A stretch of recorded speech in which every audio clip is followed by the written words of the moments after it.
Yo, yo, yo, yo, yo. I'm back. Um, a day later than I wanted it to be, but I was sick over the weekend.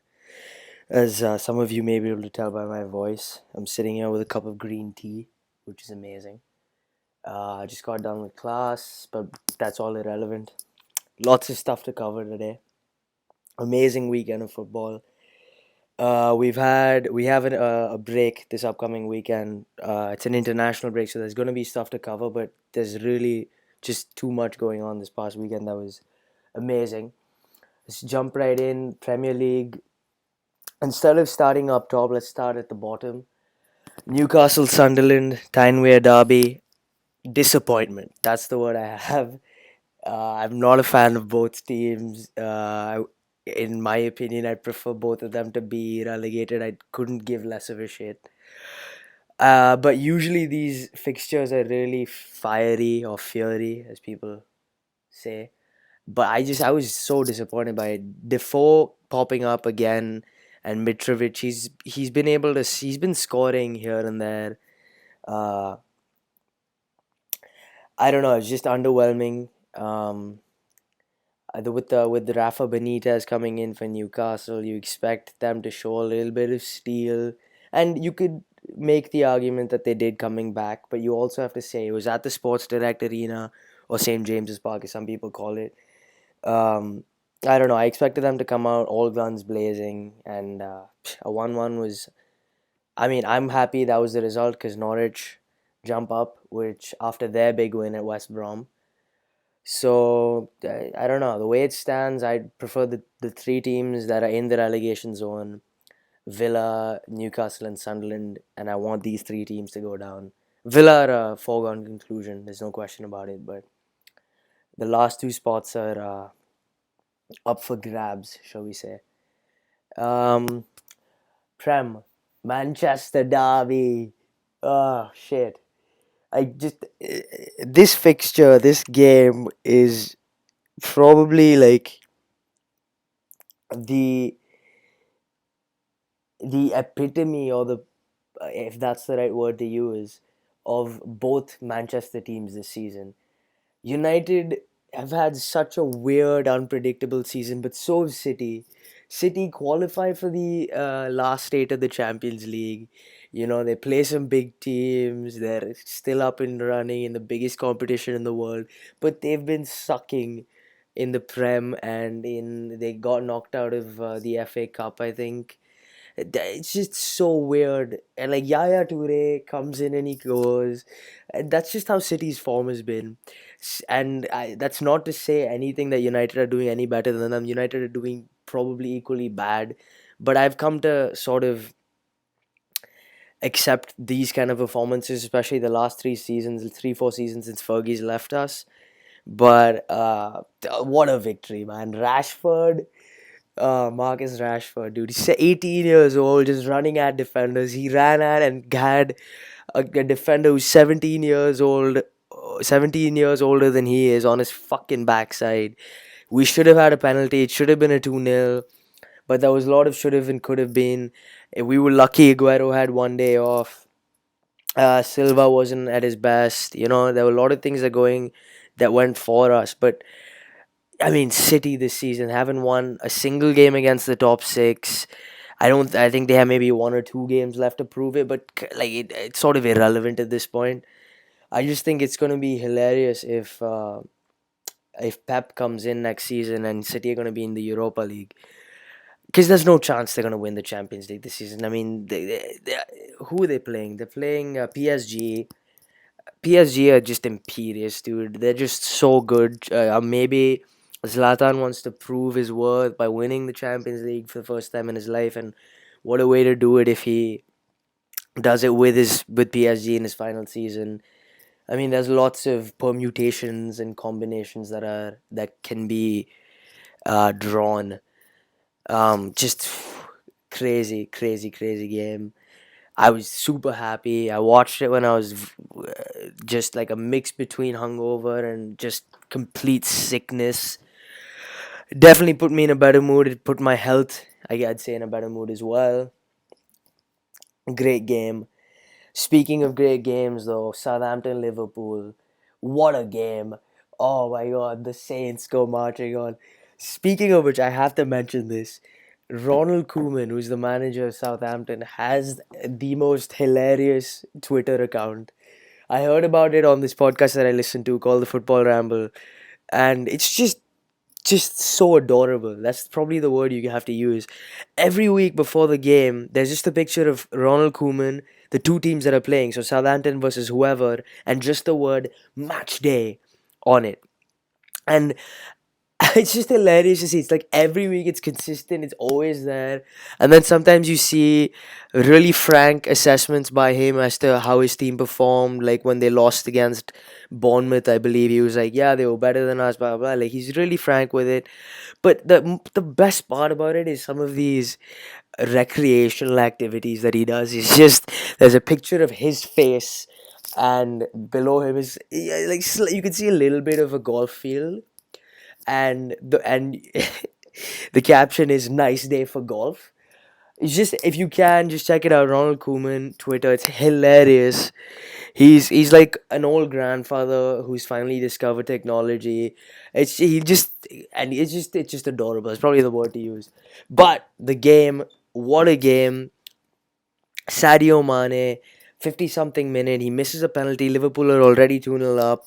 At that point, you could have I didn't even expect Southampton to win. Like when Liverpool went 2-0 up within the first 20 odd minutes, I just thought it was going to be another rout. Southampton have had these games. They had this exact fixture against Liverpool. It was at the St. Mary's, where they got pummeled like 6-1 earlier on in the season. So I kind of expected it to go that way. But in the middle of breakfast, I was just getting these notifications, and suddenly I see Southampton are 3-2 up, 88 minute in. Unbelievable stuff. What a game. So action packed. Every single finish in that game was world class. Like, that's probably the only way to describe it. Coutinho, brilliant. Sturridge with his little shimmy. He's really good at doing that. Mane with the two unbelievable finishes from just incredible angles with his weaker foot, quote unquote, with his left foot. And Pella with another brilliant finish. Just so entertaining, adrenaline pumped. It was brilliant. Uh, I'm gonna talk about one more Prem game, which was Chelsea West Ham. Uh, what a game! I honestly, I thought Chelsea were gonna take it, because they've been up with their form since Goose has taken over. But West Ham, really, they've impressed me. I thought they were gonna fall away at some point, but Lanzini, Payet, and I guess like Antonio and Koyate, the four of them, they're key this season. Noble's been performing out of his skin. Um, their defense, Ogbonna, Reed he's been like solid throughout. It's just I don't know. I'm excited to see how they bring it in next season with their new stadium, with the TV money coming in. They might potentially be in the Champions League. Lots of stuff going on for West Ham. They're on the up, and it's good to see that. I'm always happy when Chelsea drop points. So that was a good game to watch as well. Um, Prem, I'm gonna mention Arsenal because, okay, yes, they wanted Goodison. It's been kind of a taboo ground for them, but I don't think it's anything new. You always see this Arsenal go through this huge blip in form that takes them out of all the big competitions except the FA Cup. But this season they're out of the FA Cup as well. And then right before the season ends, they pick up again and they manage to snag fourth place. This is the story of Arsene Wenger's career. It was a good performance at Goodison, but I just I've come to expect it, and it's just like it doesn't seem any worth mentioning, so I'm not going to talk about it anymore. La Liga, Real destroyed Sevilla. Nothing new there, but they're 10 points behind Barcelona. The El Clasico is coming up, I think, in April next month. I don't see Barcelona losing whole grip of that position right now. They're in first. They're, I think, 7 points ahead of Atletico. Yes, they dropped points against Villarreal this weekend, But here's one thing I find ridiculous in today's like mainstream media, sports media, is every time Barcelona lose or drop a few points, there's this huge hue and cry about. They're like people are analyzing. Oh, their defense wasn't as up to par. This is their weak point and all this stuff. It's just like, dude, they're 38 games unbeaten, which is an entire season's worth of games. They're unbeaten. It's okay if they lose, if they drop 2 points once in a while. They've been performing out of their skins. I I guess it's because we're accustomed to seeing Barcelona destroy teams 6-0 and stuff. But you have to give credit to Villarreal. They're in fourth position. They're pulling away from Sevilla, Athletic Bilbao, Celta Vigo, all these teams in fifth, and they're a good, solid team. They beat Napoli in the Europa League. They beat Bayer Leverkusen, who were in the Champions League earlier on this season, who they dropped down to the Europa League. You have to give credit to Villarreal. They're a good, solid side. I think they've beaten Atletico once this season. I don't know if they picked up points off of Madrid, but dropping 2 points away to Villarreal isn't a big deal to me. I think it was, if there was ever a fixture to drop points, this was it. I'm glad it happened. Because I know Luis Enrique is not one for allowing anything to slip. So the next few fixtures, I know we're going to pick it back up. That's just how it goes. That's just the trend that's been going on. Valencia. Gary Neville, man. I feel bad for the guy, but he's way out of his depth. I don't know what he's doing there. What I am looking forward to is next season, Manuel Pellegrini, the current manager of Manchester City, has been linked to Valencia, and that will be an interesting match because he has managed in the Spanish league before with Malaga, and he is excuse me, he's a good manager, plays attractive football. He will appeal to the fans. I think he will suit Valencia's style of football as well. It's gonna be very, very interesting. I hope that's what happens. In the meantime, I just hope Gary Neville doesn't get Valencia relegated because that would be such a shame. And as much of as much shit as he's been getting, I think disappointment in itself was a huge surprise. And it's okay if he doesn't perform as well. It will get him once he leaves this position. It'll give him a chance to go back to whatever he's good at.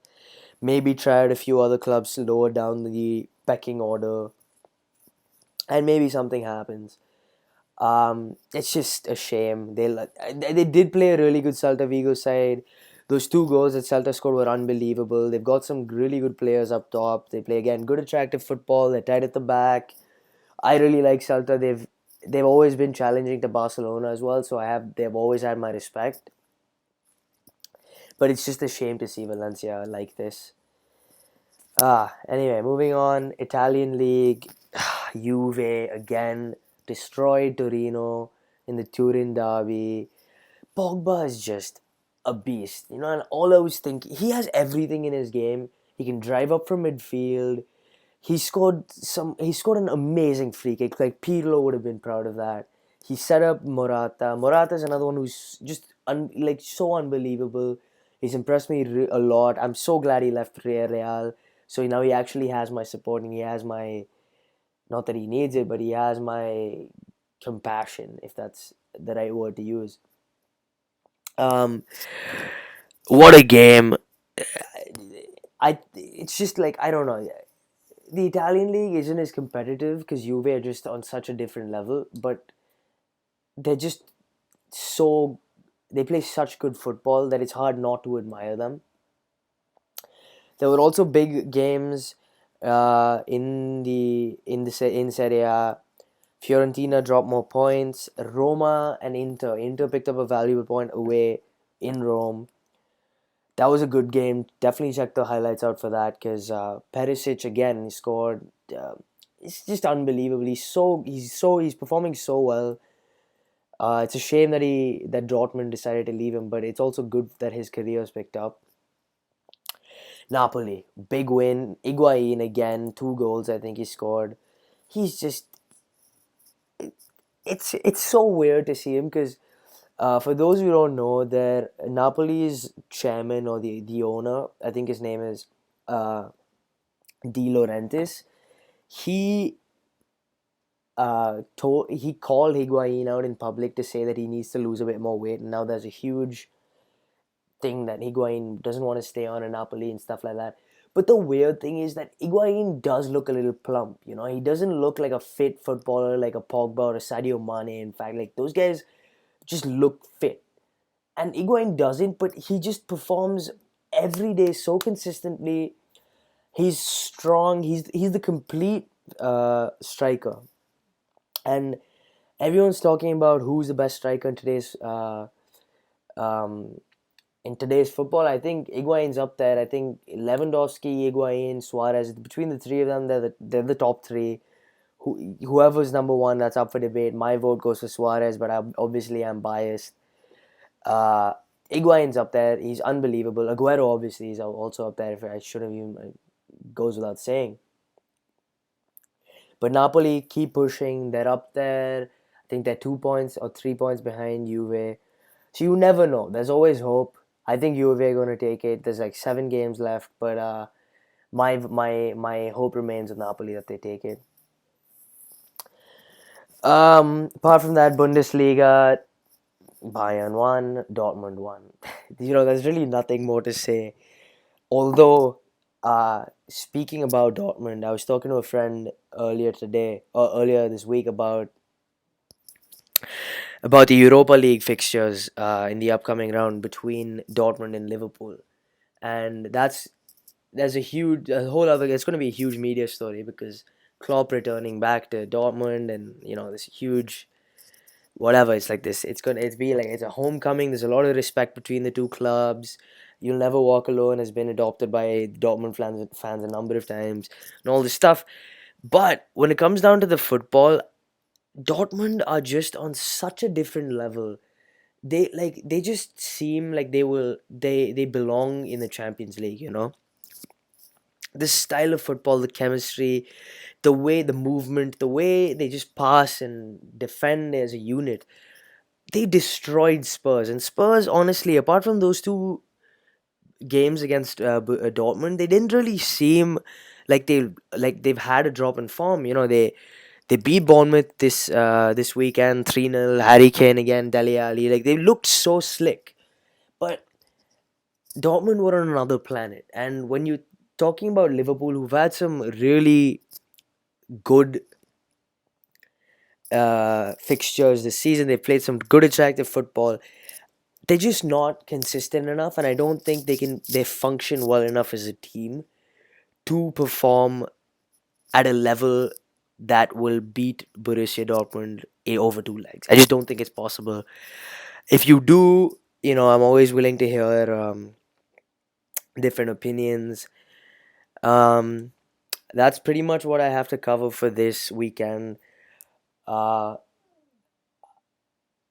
I am looking to get in other people who are interested in this, because as much fun as it is to do it on my own, because I can go on these little rants and chat about stuff that I think is fun and is important. I think there'll be more of a better rapport, I guess, if someone else in there with sort of a conflicting opinion who can offer a different perspective. So if someone's interested, let me know. Contact me. I'm on Facebook. I'm on YouTube. There's all the social media. Just hit me up. I'm really taking this thing seriously now. I want last week's podcast was a little unstructured, and it was a little ranty, and it was a little like, if someone was offended by my language, I apologize, but that's what this thing is going to be. And I know the more I do it, the more structure this thing becomes, the more flow there is going to be to this kind of stuff. So stay tuned. I'm going to be churning these out more and more. I try and get at least one a week, if not two. And I'm always willing to hear feedback. So, leave any comments that you have, and I'll be in touch. Cheers, guys.